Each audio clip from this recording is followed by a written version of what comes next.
off the bat, I would just like to acknowledge the fact that this video is a little narcissistic. This is a little ridiculous of me to, get on camera and go, look at all the great sneakers I bought this year.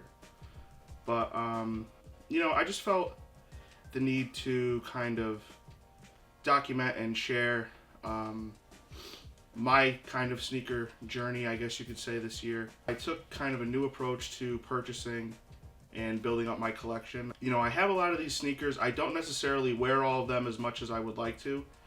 And the ones that I didn't really wear, I decided to, let's get rid of these. Let's clean some of these out, and we'll put that towards, some new pairs that you are going to wear and you're definitely going to, really cherish. In that process, it led me to eBay. It led me to selling to other resellers. It led me to going to other sneaker stores that I probably wouldn't have been to otherwise. And, I kind of inserted myself into an aspect of sneaker culture that I neglected over the past couple of years, or over the lifetime of my, or over my career of collecting, I guess I could say. Cleaned out a lot of sneakers. I met some cool people, talked to some cool people, and I came out with a pretty good little haul of sneakers. So I have some honorable mentions before I really get into the really great stuff I bought this year. I just wanted to mention the Air Penny Social Statuses, Jordan Center Court, and the Jordan 11 Low Legend Blues. Just wanted to mention them since I got them this year, but the pairs I'm really excited to share with everybody are these next pairs I'm about to mention. The Off-White Air Max 97, the 10. Now, as you can probably tell, this pair doesn't look right. It looks yellow. It looks really beat up. And partially that's due to my own error. And I did buy them that way, but, I attempted to restore them. And I've never restored a pair of shoes previously, but I really took on the challenge. It was, the middle of winter, and I was looking for something to kind of do. So I looked into it, and I bought some stuff for whitening and made a little box lined with tin foil to kind of capture the sun's rays. This sounds insane as I'm explaining it, but I put them out in the sun. I would put the stuff on them, and the idea is that the sun will bleach the shoes at least closer back to its original color. And it kind of worked out. I don't think they came out terribly. I don't think they came out incredibly. I'm kind of so-so on them. But I did really come to love that pair of shoes. I've worn them several times, and they're comfortable. I love the details on them. I love that aesthetic of like a broken down prototype. It's just stripping the shoe down to kind of its most primitive, basic, and just simplest form. And that goes for that whole line, which is probably why the 10 is the most sought after line of sneakers that has come out in the past, I don't know, maybe 10 years. You could really tell that attention and detail was brought to those pairs, and I'm happy that I got my little slice of it. The next pair I wanted to talk about was the De La Soul Nike SB Dunk Lows. Now, for anybody who knows me, anybody who talks to me, anybody who follows me on social media, can probably figure out that I'm a massive hip-hop head. I love rap music. I follow it. I am obsessed with it, borderline. Probably not even borderline, I'm fully obsessed with it.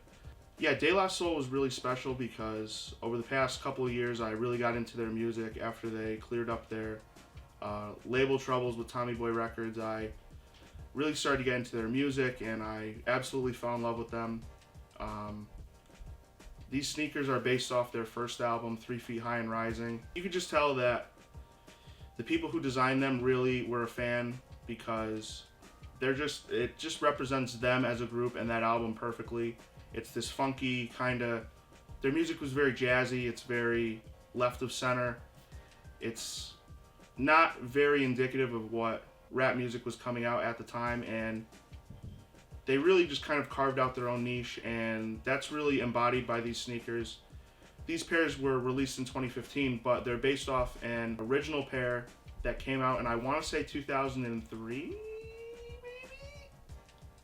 I'd have to fact check on that, and if I'm wrong, you'll see in the edit. The original pair were a high top, and in 2015 they were re-released as a low top. And the same for its matching pair, which was a low top originally and is now a high top in the 2015 re-release. You got the background of the album on the back side of the sneaker. You got these weird like little patterns on the toe box. You know, the colors are crazy with the yellow and the green and the brown, and they're all clashing together, but it still comes out to be what I think is a pretty beautiful sneaker.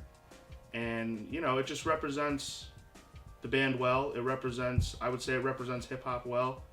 One of my top sneakers I bought definitely this year, and maybe even in my collection as a whole. This next pair I wanted to talk about is an absolute gem. I would say for a lot of people it's a grail. It is the Travis Scott Jordan 4 with that beautiful buttery blue suede. You could just tell that there was a lot of quality and a lot of attention brought to making that sneaker. The suede is beautiful, as I just mentioned. There's plenty of little details, cute little details like alternating branding with Travis Scott and Jordan. For anybody who really follows the Travis Scott kind of line of sneakers, they'll probably notice that the blue is a massive kind of delineation from his usual color palette, which is like browns and greens. But the blue is based off of the Houston Oilers, which is a football team from Houston, and which is now the Houston Texans. And I guess Travis just wanted to pay homage to that in that way. I remember when they came out in high school, the resale on them was crazy, and I remember just being like, oh, those are ugly anyway, I don't even want them. But I really did want them. I wanted them very badly, and I was maybe holding out hope that one day I would be able to get them, and I guess I did, but that dead stock price was shooting up. I think when they came out they were about $400, and now they've got to be well over $2,000, I think. I guess the moral of that story is if you really want a pair and you know they're going to be sought after, just buy them and don't wait. Yeah, don't wait. I picked them up from guys in New Haven called xclusivecops. They were really nice to me. They treated me well.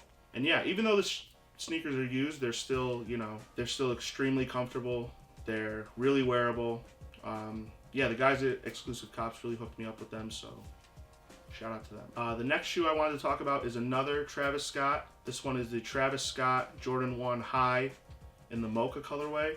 This is another really high quality drop from Jordan. Both of them are super high quality. This doesn't always happen with a Jordan drop, but you could really tell that they took their time, really made a point to make sure that quality and materials are at the forefront of these sneakers. You know, I've went in there and revived the suede, so it's still got that buttery, nice smooth texture to them. Again, I'm a really big sucker for little details, and the details on this sneakers are no different. You know, you got on the inner side of the shoe, there's like a fluorescent Cactus Jack logo. You got the little egg guy on the back. I'm not sure what the egg guy is called. I call him the egg guy. I've heard people call him, that's Cactus Jack himself. I've heard him be called the sicko mode face. I've never heard an official name. I don't think anybody from Jordan Brand or Travis Scott himself has ever decreed what he should be called, so I just call him the egg guy. But the egg guy on the back is cool. He's nice and embossed in there. Of course, you can't miss that reverse swoosh. That's probably the first thing everybody notices about that pair is the big, fat reverse swoosh. The color blocking is always great. You can't go wrong with a Jordan that's kind of color blocked in that way. You know, kind of the color palette allows for, you know, mismatching laces, and which I've, you know, clearly taken upon myself to do that. Them up from a guy named jack.soles on eBay. We talked over Instagram. I was a little trepidatious to buy over Instagram, at least this pair over Instagram, but you know, he was a nice guy. I would definitely buy from him again. Shout out to you, jack.soles. Even though this pair was pretty worn, I've worn them plenty of times, and you know, I just love them. I'm really getting my use out of them, and yeah, I'm really happy to have picked them up this year. And now the final pair I wanted to talk about today, which is ironically the first pair I bought this year after having a dream that I walked my college graduation in them. The shoes I'm referring to are the Jordan 5 Off-White in the sail colorway. The Jordan 5 is my favorite Jordan of all time. It was my first Jordan I've ever bought. I'm happy that I kind of had this full circle moment this year after walking college graduation in a pair of Jordan 5s. You know, after making these sneaker videos in college, and I'm finishing college in a pair of one of my favorite Jordans. Yeah, I'm just happy that this year I got to make it happen. But the details on these sneakers are awesome. The materials are great. The concept is great. This abstract kind of surrealist art piece. These sneakers are definitely an art piece, which is the same to say for all the Off-White sneakers, but this sneaker in particular definitely sets itself apart from the 10, which is probably what everyone's familiar with, you know, Off-White and Virgil Abloh with. You know, that surrealist kind of theme comes out in the holes in the sneakers. There's these circles that you can cut out if you choose to. There's holes in the tongue of the sneaker. The ripstop covers the almost like a embroidery stitching kind of material on the back where it says Nike Air or 23 on the heel. If you run your finger across it, you can tell that, you know, it's a stitching underneath it, but the ripstop over it, and it just creates this kind of cool, surrealist kind of vibe. I know I keep saying that, but it's really the only way I can describe it. Got that traditional Off-White branding. You know, I just think those sneakers are great. I think they were a great pickup, and I'm really thankful that I got to add them to my collection this year.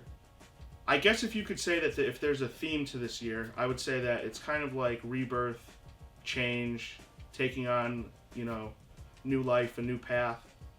And it's really, I really got involved in the sneaker circle of life, you know, that someone purchases a pair, they wear it, they sell it, I purchase it, I wear it, I wear them until you can't anymore, and, you know, I sell out of my collection, someone else buys it. And it's just kind of, you know, that sneaker circle of life, I guess you could say. And I kind of neglected that in previous years. I was really obsessed with getting, you know, only stock, dead stock pairs. And, you know, while a new pair is nice, sometimes it's better to get a used pair, you know, because you can really wear them. Oh, am I going to step in gum? Am I going to scuff up the leather? Am I going to crease the toe box? And you can just wear them and wear them freely how you choose to. Sometimes you're kind of constricted and, you know, beholden to that dead stock pair that you've always wanted to throw on, but you never find the right situation to. And, you know, especially with Jordan 4s and Jordan 5s, if you don't wear them, those midsoles go.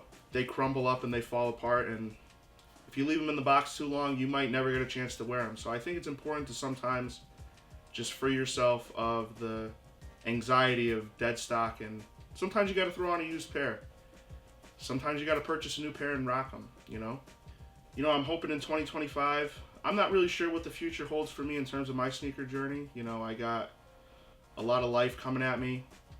I'm at a very pivotal point in my kind of career, kind of my life, and, you know, maybe I'll buy 10 times as many sneakers as I did this year.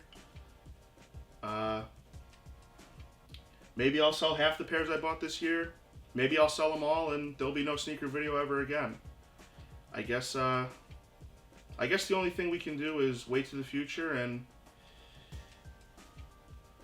hope things break our way.